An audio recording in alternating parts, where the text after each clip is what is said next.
Bring out the skull, because when I turn it to the front here, your skull should be much wider towards the back. And since I was not that concerned before, we do have to fix it. We do have to make sure that we build out that skull, otherwise it's not going to look human.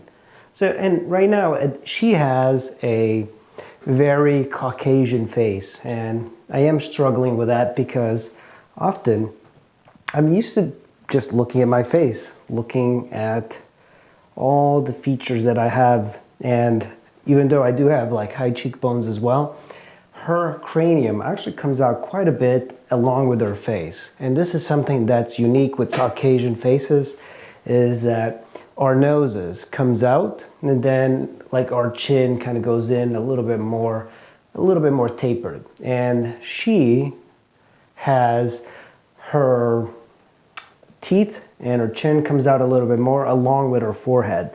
But also, before I do that, I think I'm just going to add a little bit of clay to the back of the skull because I want to build out the skull just a little bit more. It doesn't have to be perfect, but it is important.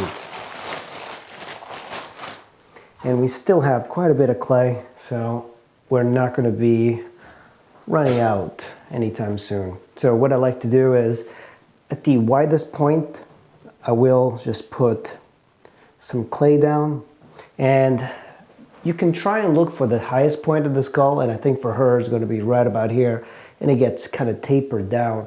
I think in Caucasian skulls, one of the things that you're going to find is that it's higher here.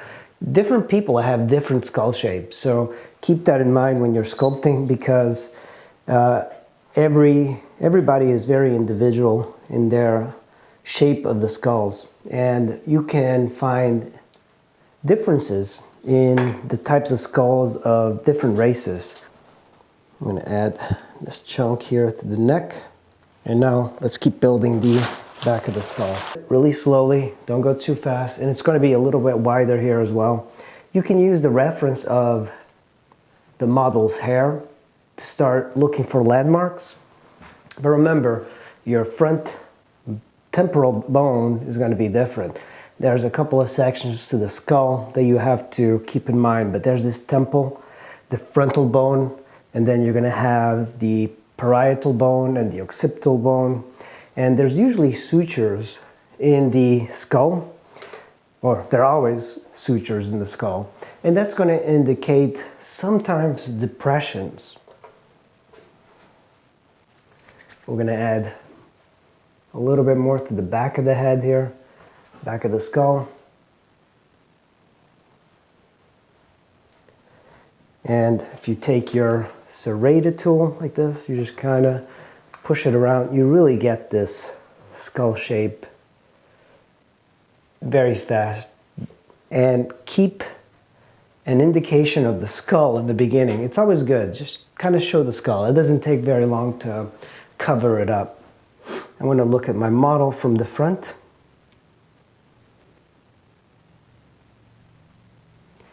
So from the front, it's going to be a little bit different. She's got,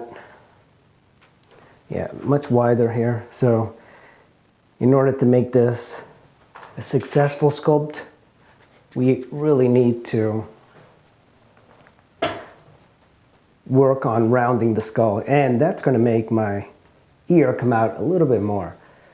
So sometimes indicating things too early just means you're going to have to redo it.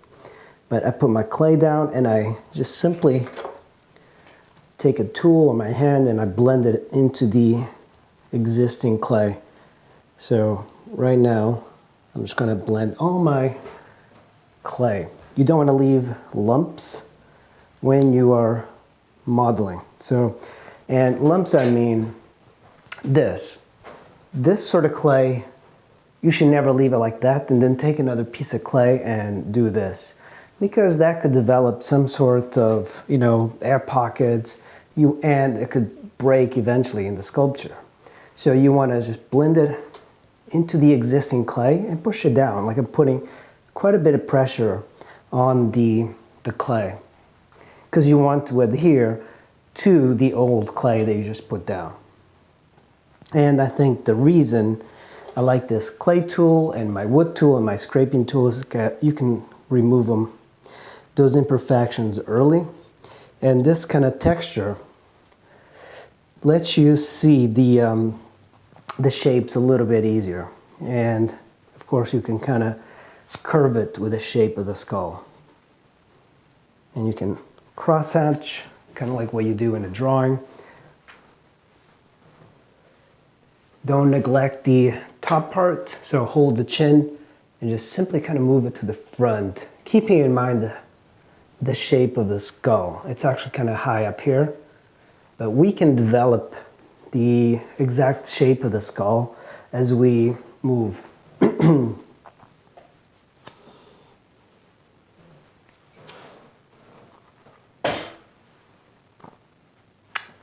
Okay, so, you know, a lot of times when I'm sculpting female models, they get very upset because I usually like make my sculptures look very masculine, and that's a problem I definitely have to work on.